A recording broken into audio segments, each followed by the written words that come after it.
Hello, my math ninjas. Ela unnaru andaru. So here we are with the most requested video: how to form a linear equation in two variables from word problems. So ee roju nenu konni tips inka tricks cheppabotuna which will help you form equations. Eppudaithe linear equations in two variables lo questions vastayo word problem related, ippudu మీరు ఫటాఫట్ చేసేసారు అన్నమాట. Okay చేసేయచ్చు అనమాట. So before we move forward మీకు ఏం చేయాలో తెలుసు కదా. ఎస్, తొందరగా ఈ వీడియోని లైక్ చేయండి. అలానే ఏమన్నా డౌట్స్ ఉండి ఇంకా ఇలాంటి ఏదైనా వీడియోస్ మీకు చూడాలని ఉంటే నాకు కామెంట్ సెక్షన్లో రాసేయండి. ఎవరో ఒక స్టూడెంట్ ఇది నాకు కామెంట్ సెక్షన్లోనే అడిగారు కి మ్యామ్ దీని మీద వీడియో చేయండి అని. సో నాకు అలా ఐడియా వచ్చింది. సో అలా మీకేమన్నా స్ట్రగుల్ అవుతుంటే, మీరు ఏదైనా కాన్సెప్ట్స్తో స్ట్రగుల్ అవుతుంటే నాకు కామెంట్ సెక్షన్లో రాసి చెప్పేయండి. అలానే ఇలాంటి ఎన్నో అమేజింగ్ వీడియోస్ కోసం మా ఛానల్కి సబ్స్క్రైబ్ చేయడం మర్చిపోద్దు. ఈ వీడియో కింద ఉన్న సబ్స్క్రైబ్ బటన్ని నొక్కేసేయండి. So let us get started with the session. So first of all different problem types ఉన్నాయి, రైట్? సో ఎలాంటి ప్రాబ్లం వస్తే ఎలాంటి స్టెప్ ఫాలో చేయాలో నేను ఫస్ట్ ఒక టేబుల్ చేశాను ఇక్కడ. సో ఒకవేళ డిస్టెన్స్, స్పీడ్ ఇంకా టైం రిలేటెడ్ ఏమైనా వచ్చినాయనుకో, మనం ఏం వాడాలి? Speed is equal to distance by time అని మనకి తెలుసు. లేకపోతే distance is equal to speed into time, అంటే ఇదే ఫార్ములాని తిప్పి we have to form an equation. So speed, distance ఇంకా టైం రిలేటెడ్ ఎలాంటి క్వశ్చన్ వచ్చినా మనం వాడే ఒకటే formula, speed is equal to distance by time. నా upstream, downstream problems వస్తాయి, చాలా ఇంపార్టెంట్ అండ్ చాలా మందికి కన్ఫ్యూజన్. అప్ స్ట్రీమ్ వెళ్తే ప్లస్ యాడ్ చేయాలా, డౌన్ స్ట్రీమ్ వస్తే యాడ్ చేయాలా అని చాలా మందికి కన్ఫ్యూజన్ అనమాట. డౌన్ స్ట్రీమ్ మూవ్మెంట్ అంటే ఏంటి? డౌన్ స్ట్రీమ్ అంటే ఏంటి? రివర్ ఇలా ఫ్లో అవుతుంది, మన బోట్ కూడా ఇలానే ఫ్లో అవుతుంది, సేమ్ డైరెక్షన్లో ఉంది. That is why we add the speed of the boat and speed of the stream. Upstream అంటే ఏంటి? రివర్ ఏమో ఇలా వెళ్తుంది కానీ మన బోట్ ఏమో ఉల్టా వెళ్తుంది. సో రెండు ఆపోజిట్ డైరెక్షన్స్లో ఉన్నాయి కాబట్టి we will subtract the speed of the stream and the boat depending upon which one is bigger. Next, problems based on geometry ఇంకా మెన్సురేషన్లో వాటి ఏవైతే థియోరమ్స్ ఉన్నాయో, ప్రాపర్టీస్ ఉన్నాయో అవి వాడుకుంటాం. ఫర్ ఎగ్జాంపుల్, ట్రయాంగిల్కి sum of the angles is equal to 180, అంటే రెండు యాంగిల్స్ ఇచ్చి మూడోది కనుక్కోమండమో ఏదో ఒకటి. సో జియోమెట్రీ ఇంకా మెన్సురేషన్ ప్రాబ్లమ్స్ వచ్చినప్పుడు ఫార్ములాస్ బాగా నేర్చుకోవాలి. నేను ఆల్రెడీ ఒక టిప్ చెప్పాను ఫార్ములాస్ ఎలా తొందరగా నేర్చుకోవాలి అంటే, మీకు ఏవైతే ఫార్ములాస్ డిఫికల్ట్గా అనిపిస్తున్నాయో ఆ ఫార్ములాస్ని ఒక పెద్ద షీట్ మీద రాసుకొని గోడ మీద అతుకు పెట్టుకోండి. రోజు పొద్దున్న లేచి బ్రష్ చేస్తున్నప్పుడు, స్కూల్కి రెడీ అవుతున్నప్పుడు, లేకపోతే పడుకునే ముందు ఒకసారి వాటిని చూస్తూ రివైజ్ చేయండి. ఎప్పుడు బుక్ ఓపెన్ చేసి చేయాలి అంటే కష్టం కదా. అదే మన గోడ మీద అతుకుపెట్టి ఉండింది అనుకో, ఎప్పుడు పడితే అప్పుడు మీరు కూర్చొని దాన్ని రివైజ్ చేసుకోవచ్చు. So this is a small tip. Next, problems based on numbers and digits. ఇప్పుడు units 2 digit number when reversed is greater than twice its original, అలా చాలా వస్తూ ఉంటాయి. సో ఒక 2 digit నంబర్ని రాయాలి అంటే 72 అనుకుందాం. దీన్ని ఎక్స్ వై అని అనుకుందాం. అంటే X is in tens place, Y is in ones place, అంటే 2 is in ones place and 7 is in tens place. అయితే దీన్ని ఎలా రాయొచ్చు? 10 into 7 plus 2 అని రాయచ్చా? అంటే 10 into x plus y. So ఏదైనా 2 digit నంబర్ ఉంటే xy అంటే ఇక్కడ x into y కాదు, x ఇంకా y రెండు వేరే డిజిట్స్ అనమాట. సో అందుకే దాన్ని మనం 10x plus y అని రాయొచ్చు. అలానే ఒక 3 digit నంబర్ ఉందనుకోండి, xyz ఉందనుకోండి, x is in hundreds place, y is in tens place and z is in ones place. అంతేనా? So 100 into x plus 10 into y plus z. So ఈ రెండు మీరు గుర్తుపెట్టుకోండి for a 2 digit number and 3 digit number. నా problems based on work rate అంటే ఏంటి? 6 men and 8 women can finish a job in 4 days. 3 men and 10 women can finish the job in 6 days. So how much time will 1 man and 1 woman take to finish the job? ఇలాంటి questions వస్తాయి కదా. దానికి standard equation that we'll need for these problems is portion of the job done in given time, work rate of the person multiplied with the time taken. అంటే work rate అంటే ఏంటి అంటే ఒక్క రోజులో ఎంత పని ఎన్ని మెన్ ఒక్క రోజులో ఎంత పని చేస్తున్నారు. సో ఇది ఇలా చెప్తే మీకు అర్థం కాదు, అందుకే నేను ఒక ఎగ్జాంపుల్ తీసుకున్నది ఇది. So don't worry.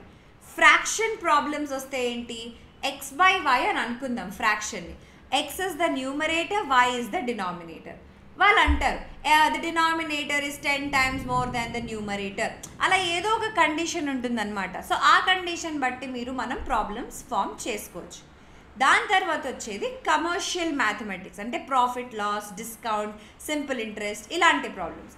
ఇలాంటివి వచ్చినప్పుడు కూడా మీరు ప్లీజ్ ఫార్ములాస్ ఒక్కటి నేర్చుకోండి, ఇంకా అది ఏం అక్కర్లేదు. All right. సో ఇప్పుడు వరకు మనం ఈ problem types 1 2 3 4 5 6 7 different problem types నేర్చుకున్నాం. దాని మీద కొన్ని క్వశ్చన్స్ చూసేసుకుందాం. ఫస్ట్ క్వశ్చన్, 5 years hence అంటే ఇప్పుడు నుంచి 5 years, a father's age will be 3 times the age of his son. 5 years ago, father was 7 times as old as his son. Find their present ages అని అడుగుతున్నారు. Father present age నేను X అని తీసుకుంటా, the present age of son is Y. First statement చూద్దాం. ఇలాంటి word problems వచ్చినప్పుడు line by line decode చేసి equation form చేయాలి. సో ఫస్ట్ స్టేట్మెంట్ ఏంటి, 5 years hence. ఇప్పుడు నీ ఏజ్ 10 అంటే ఇప్పుడు నుంచి 5 years తర్వాత నీ ఏజ్ ఎంత అవుతుంది, 10 + 5. సో 5 years hence అంటే what is the father's age, father's age will be X plus 5. అలానే son's age also will be Y plus 5 కదా. వాళ్ళు ఏమంటున్నారు, father's age will be 3 times the age of the son. Father's age will be equal to 3 times the age of the son. Ma'am X is equal to 3y అని రాసుకోవాలి కదా అని అంటారు. కానీ వాళ్ళు ఇంకొక కండిషన్ ఇచ్చారు కదా, 5 years hence, ఇప్పుడు నుంచి 5 years తర్వాత అని ఇచ్చారు ఆల్రెడీ. సో అందుకే ఫస్ట్ 5 years తర్వాత వాళ్ళ ఏజ్ ఏంటి దాని మీద మీరు ఈ కండిషన్ పెట్టాలి. So this is the first condition. Second condition ఏమంటుంది, 5 years ago. 5 years ago అంటే ఏంటి, ఇప్పుడు మీ ఏజ్ 10 అంటే 5 years ago మీరు ఎంత ఉన్నారు, 10 - 5. గుర్తుపెట్టుకోండి, 5 years hence, 5 years after, 5 years from now అన్న దాంట్లో మీరు ఏజ్ ఇయర్ యాడ్ చేయాలి. 5 year అన్నారనుకో +5 చేయాలి. 5 years ago, 5 years back, ఇలా ఏమన్నా ఇచ్చారంటే సబ్ట్రాక్ట్ చేయాలి. సో ఫాదర్ ఎంత ఉంటారు, ఇప్పుడు ఎక్స్ అంటే 5 years back he will be X - 5. అలానే సన్ ఇప్పుడు వై అంటే 5 years back he will be Y - 5. ఇది అయిన తర్వాత ఏం కండిషన్ ఇచ్చారు, father was 7 times as old as his son. Father was 7 times as old as his son. అలా మనకి 2 ఈక్వేషన్స్ వచ్చేసాయి కదా. x plus y is equal to 3y plus 15. x minus 3y is equal to 10 minus 5. Sorry, 15 minus 5, 10. ఇది ఒక equation వచ్చింది. x minus 5 is equal to 7y minus 35. అంటే x minus 7y is equal to minus 35 plus 5 minus 30. ఇది మన second equation. So 2 equations వచ్చాయి, వాటిని solve చేసుకుంటే మనకి ఆన్సర్ వచ్చేస్తుంది. All right. Next up stream down stream problem. చాలా జాగ్రత్తగా ఒకసారి క్వశ్చన్ చదవండి.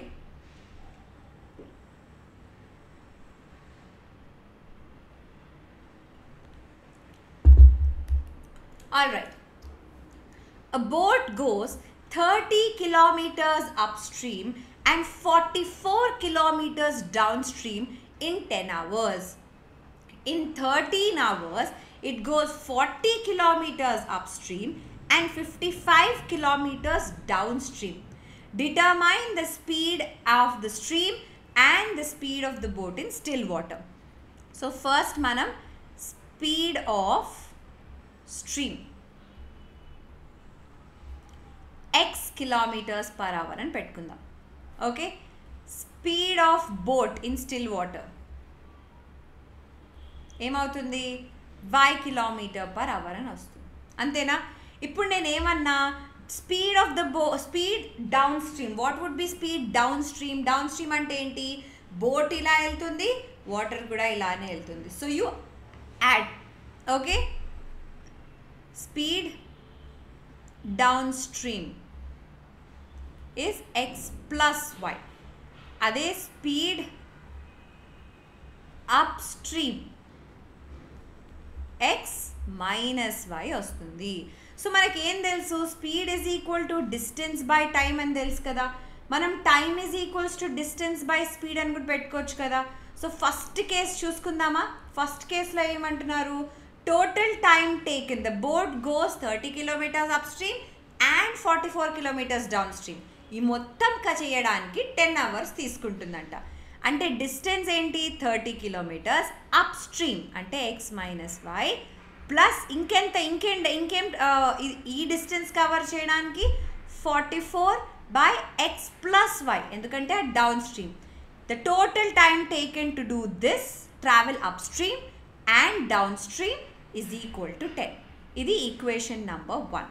నెక్స్ట్ ఏమంటున్నారు? In 13 hours it can go 40 kilometers upstream అంటే 40/x minus Y plus 55 kilometers downstream అంటే 55/x ప్లస్ వై.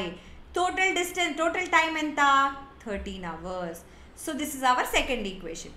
ఇది లీనియర్ ఈక్వేషన్ ఫార్మాట్లో లేదు కాబట్టి 1/x minus y is equal to p, 1/x plus y is equal to q అని పెట్టుకొని 30p plus 44q is equal to 10, 40p plus 55q is equal to 13. ఇవి మన 2 new equations. వీటిని solve చేసి p ఇంకా q వాల్యూ వచ్చిన తర్వాత దీంట్లో సబ్స్టిట్యూట్ చేసి ఈ రెండింటిని మళ్ళీ సాల్వ్ చేస్తే మనకి x ఇంకా y వాల్యూస్ వస్తాయి అన్నమాట. So this is how you do a up stream down stream problem. Please గుర్తుపెట్టుకోండి, డౌన్ స్ట్రీమ్ అంటే ఏంటి? బోట్ కూడా ఇలానే వెళ్తుంది, రివర్ కూడా ఇలానే వెళ్తుంది, స్ట్రీమ్ కూడా ఇలానే వెళ్తుంది. ఓకే, స్ట్రీమ్ అన్నా రివర్ అన్నా లేక్ ఏదైనా ఒకటే, వాటర్ బాడీ అనమాట. అప్ స్ట్రీమ్ అంటే ఏంటి? రివర్ ఇలా ఫ్లో అవుతుంది కానీ మనం దాని అగెన్స్ట్ వెళ్తున్నాం అనమాట. సో దాన్ని మనం అప్ స్ట్రీమ్ అని అంటాం. All right, so let's move forward with the next question. Anju travels 600 kilometers partly by train partly by car. So Anju అని ఒక ఆమె ఉంది. ఓకే, మొత్తం 600 kilometers తను ట్రావెల్ చేయాలి. సో సగం ట్రైన్, అది కొంచెం ట్రైన్ తోటి కొంచెం కార్ తోటి ట్రావెల్ చేస్తుంది. ఇఫ్ హీ కవర్స్ అనుజ్. Okay, if he covers 400 kilometers by train, 400 kilometers ట్రైన్తో కవర్ చేశారంట. And the rest by car, ఎంత రెస్ట్ ఉంది? 200 kilometers. అంతేనా? 600లో 400 ట్రైన్తో వెళ్ళిపోయారు అంటే మిగిలేది 200. And it took him 6 hours 30 minutes to do this entire journey. Okay, if he travels 200 kilometers by train. ఇది case 1. Case 1లో నుంచి మీకు ఒక ఈక్వేషన్ వస్తుంది, కేస్ 2లో నుంచి ఇంకొక ఈక్వేషన్ వస్తుంది. ఎప్పుడైనా గుర్తుపెట్టుకోండి, లీనియర్ ఈక్వేషన్ ఇన్ 2 వేరియబుల్స్లో ఉన్నప్పుడు 2 కేసులు ఉంటాయి. ఎప్పుడు ఎక్కడైనా అప్ స్ట్రీమ్ డౌన్ స్ట్రీమ్ 2 కేసులు ఉంటాయి. ఇక్కడ కూడా 2 కేసెస్ ఉన్నాయి, రైట్? సో హియర్ కేస్ 2 ఏంటి? మొత్తం 600 kilometers, 200 by train and the remaining by car. Then he has taken half an hour longer. ఇక్కడ టోటల్ టైం ఎంత తీసుకున్నారు? 6 hours 30 minutes. ఓకే, మనం దీన్ని కూడా అవర్స్లో మార్చుకోవాలన్నమాట. We know that 60 minutes is equal to 1 hour. So what will 30 minutes be? 30 minutes is 30 by 60, which is 1/2 hours. So total time is 6.5 hours. ఇక్కడ total time ఎంత? ఉన్నదానికంటే half an hour longer తీసుకుంటున్నారు, అంటే టోటల్గా 7 hours అనమాట. Okay, so ఇప్పుడు మనం ఏంటి? Case 1లో మనం in general speed of train, 2 కేసెస్లో speed of train x km/h and speed of car y kilometers per hour అని అనుకుందాం. Okay, speed is equal to distance by time, కానీ total time is distance by speed అనుకోవచ్చు కదా. So total time distance travelled by train which is 400, distance traveled by train which is 400 by speed of train plus distance traveled by car by speed of car is the total time taken which is 6.5 hours ante 13/2 hours. This is equation number 1. alane ikkada speed of the distance traveled by train enta 200 divided by speed of the train is x plus distance traveled by car enta 400 by what is the total speed of the car y is equal to 7 hours. This is equation number 2. ikkada kuda 1 by x is equal to p, 1 by y is equal to q అని పెట్టుకొని 400p plus 200q is equal to 13/2, మళ్ళీ 200p plus 400q is equal to 7. ఇలా రెండు ఈక్వేషన్స్ని form చేసుకొని ఆ రెండు ఈక్వేషన్స్ని solve చేస్తే మనకి ఆన్సర్ వచ్చేస్తుంది. సో గుర్తుపెట్టుకోండి, డిస్టెన్స్ స్పీడ్ ఇలా క్వశ్చన్స్ వచ్చినప్పుడు ఎప్పుడైనా total time is equal to distance by speed, distance travelled by train by the speed of the train plus distance travelled by car divided by speed of the car చేస్తే total time taken throughout the journey వచ్చేస్తుంది. So ఇలా మనం ఇలాంటి questions solve చేసుకోవచ్చు. Next is a very important question, కానీ ఇలాంటిది ఎప్పుడు question ఎగ్జామ్లో అడగలేదు, కానీ మీ నాలెడ్జ్ కోసం నేను చెప్తున్నా. A person invested some amount at the rate of 12% simple interest and some another amount at the rate of 10% simple interest, and he received yearly interest of 130 rupees. If he had interchanged the amounts invested, then he received 4 rupees more as interest. How much did he invest at different rates? So let's say amount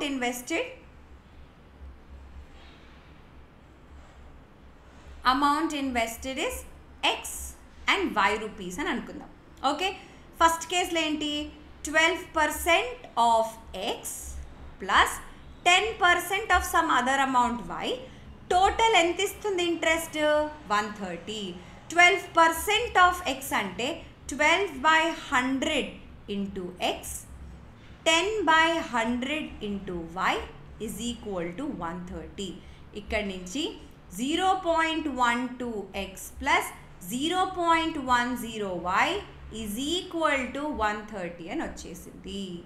next కేసులో ఏమంటున్నారు, interchange చేసుకుంటే అంటే 10% of X rupees plus 12% of Y rupees చేసుకుంటే 4 rupees interest ఎక్కువ వస్తుంది, ₹4 more as interest, అంటే వచ్చే interest కంటే 4 రూపీస్ ఎక్స్ట్రా వస్తుందంట. So this will be 10/100 into x plus 12/100 into y is equal to 134.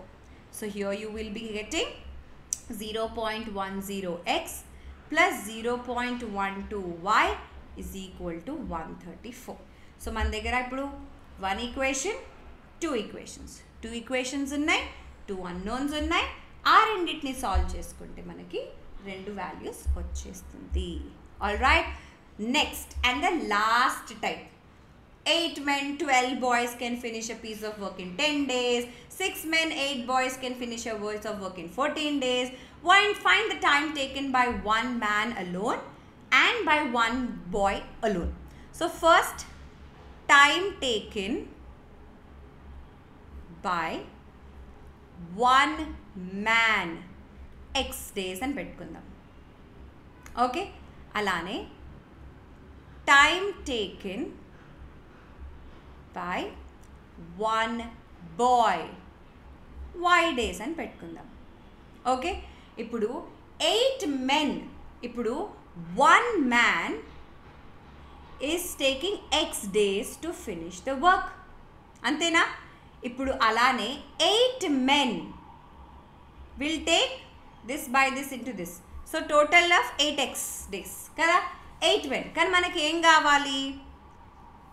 Total time taken 10 days. ఏంటి? 8 men and 12 boys together are taking 10 days to finish the work.